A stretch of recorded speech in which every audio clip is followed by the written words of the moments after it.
नमस्कार, मैं राशि। आप देख रहे हैं सी न्यूज़ भारत। वक्त हो चुका है न्यूज़ बुलेटिन का। इस न्यूज़ बुलेटिन में बात करेंगे फिरोजाबाद की, जहां पुलिस को सफलता मिली जब पुलिस ने मुखबिर की सूचना पर 2 अपराधियों को पकड़ा। आगे चर्चा करेंगे गुजरात की, जहां बारिश से किसानों को हुआ भारी नुकसान। इन तमाम खबरों पर करेंगे विस्तार से चर्चा। अंबेडकर नगर थाना जैतपुर क्षेत्र अंतर्गत ग्राम दिनकरपुर में एक युवक के ऊपर किसी धारदार हथियार से वार करने व घायल अवस्था में पड़े होने के उपरांत हुई मृत्यु और स्थानीय पुलिस द्वारा की गई कार्यवाही के संबंध में पुलिस अधीक्षक डॉक्टर कौस्तुभ द्वारा जानकारी दी गई है।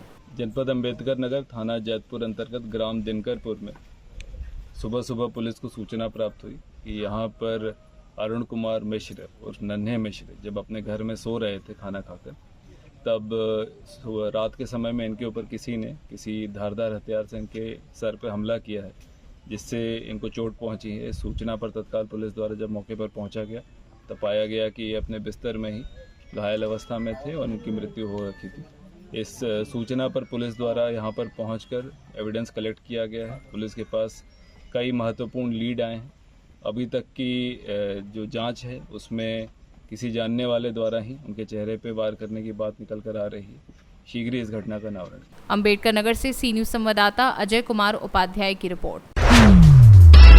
पुलिस अधीक्षक नगर एवं क्षेत्राधिकारी नगर के निर्देशन में उपनिरीक्षक योगेश गौतम व उपनिरीक्षक सिंहराज सिंह, उपनिरीक्षक प्रशिक्षु कपिल कुमार के द्वारा मैं हमराह के थाने पर अभियोग पंजीकृत कर मुखबिर की सूचना पर प्रकाश में आए वांछित अभियुक्त मोनूपुत्र श्याम बाबू निवासी तिवारीगढ़ी थाना बसई मोहम्मदपुर जिला फिरोजाबाद, गोविंद पुत्र चेतराम निवासी तिवारीगढ़ी थाना बसई मोहम्मदपुर जिला फिरोजाबाद को मैलूट के मोबाइल व अवैध असलाह कारतूस व घटना में प्रयुक्त मोटरसाइकिल के माल गोदाम के साथ गिरफ्तार किया है। विधिक कार्यवाही करते हुए न्यायालय भेजा जा रहा है।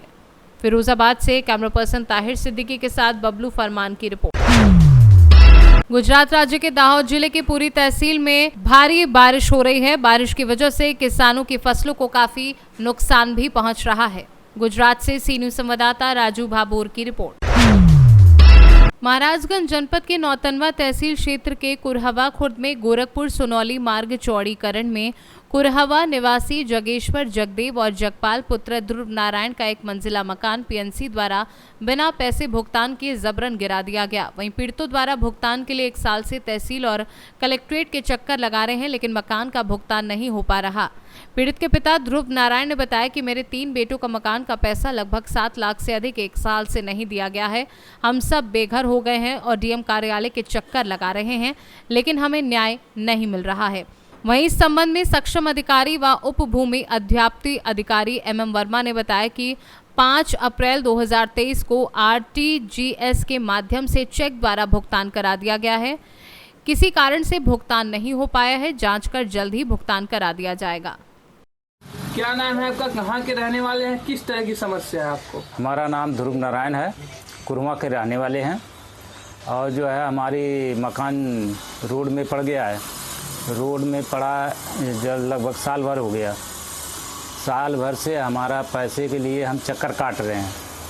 चक्कर काटते काटते ज़मीन का पैसा तो आया अभी पिछले 7 तारीख को, और जो है मकान का अभी तक पैसा नहीं है। हम तो बेघर हो गए, घर तो है नहीं हमारे पास। हम भाड़ा में किसी तरह से बच्चों को लेकर रह रहे हैं।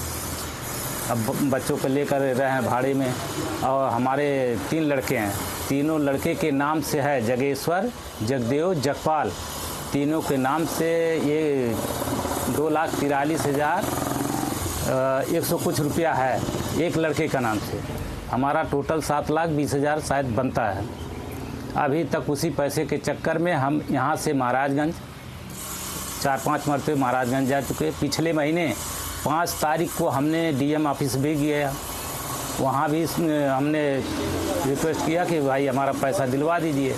तो वहाँ से कन्हैया के पास फ़ोन किए। कन्हैया कहते हैं ठीक है हमारे पास आओ। जब से कन्हैया के हम चक्कर में दौड़ रहे हैं इधर उधर, कहते हैं बैंक खाता लगा दिए हैं, उस चेक पठा दिए हैं महाराज गोरखपुर में, वो आपके खाते में लगाएंगे। कब लगाएंगे हमको कोई पता नहीं। हम रोड डेली चक्कर काट रहे हैं, नौतनवा तहसील में दौड़ रहे हैं, वहाँ भी कोई सुनवाई नहीं हुआ।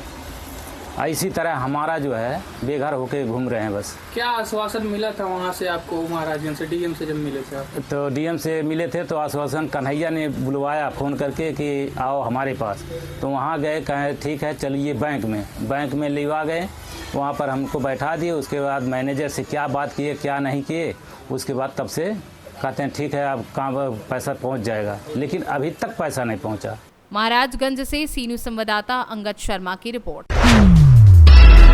जनपद रामपुर के कोतवाली स्वार क्षेत्र में कई दिन पहले अपहृत हुई नाबालिग युवती को पुलिस ने आज बरामद कर लिया है, जिसके बाद एक नर्सिंग होम संचालक पर नाबालिग युवती के अपहरण करने का आरोप लगा है। पिता की तहरीर पर पुलिस ने एफआईआर दर्ज कर जांच शुरू कर दी है। मामला कोतवाली स्वार क्षेत्र का है, जहां पर एक नामचीन हॉस्पिटल के संचालक पर नाबालिग युवती के अपहरण करने का आरोप है। नाबालिग युवती के परिजनों ने नर्सिंग होम संचालक पर गंभीर आरोप लगाते हुए एफआईआर दर्ज कराई है। इन आरोपों की जांच और घटना की पूरी जानकारी के लिए खुद पुलिस अधीक्षक विद्यासागर मिश्रा कोतवाली स्वार पहुंचे और घटना की पूरी जानकारी की। वहीं पुलिस अधीक्षक ने बताया कि एक आरोपी नर्सिंग होम का संचालक है, उसके नर्सिंग होम के बारे में जाँच कराई जाएगी और नर्सिंग होम की अन्य डिटेल नगर पालिका से प्राप्त की जा रही है। देखिए, थाना स्वार पर एक अवयस्क बालिका के अपहरण का अभियोग दर्ज हुआ था। अभियोग दर्ज किए जाने के पश्चात प्रभारी निरीक्षक स्वार की टीम द्वारा आज नाबालिग बच्ची को मय वाहन बरामद किया गया है। बालिका के बयान अंकित किए गए हैं, मेडिकल कराया जा रहा है और मेडिकल के उपरांत माननीय न्यायालय में उसे प्रस्तुत किया जाएगा। विवेचना प्रचलित है। और इसमें बताया जा रहा है कि एक आरोपी ऐसे हैं जो नर्सिंग होम संचालक। हाँ, बयान में यह तथ्य प्रकाश में आया है और एफआईआर में भी था कि एक आरोपी इसमें नर्सिंग होम संचालक हैं। उनके नर्सिंग होम के बारे में भी जांच कराई जाएगी, साथ ही साथ उनकी भूमिका और अन्य सहयोगियों की भूमिका तलाशा जाएगा।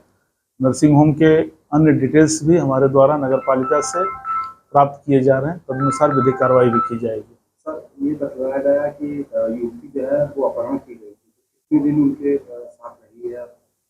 ये करीब 4 से 5 दिन वो बच्ची इन लोगों के कब्जे में रही है और बच्ची के बयान के आधार पर हमारे द्वारा कार्रवाई की जाएगी। रामपुर से सी न्यूज़ संवाददाता साजिद खान की रिपोर्ट। फिलहाल के लिए इस बुलेटिन में बस इतना ही। देश दुनिया की तमाम खबरों के लिए आप देखते रहिए सी न्यूज़ भारत।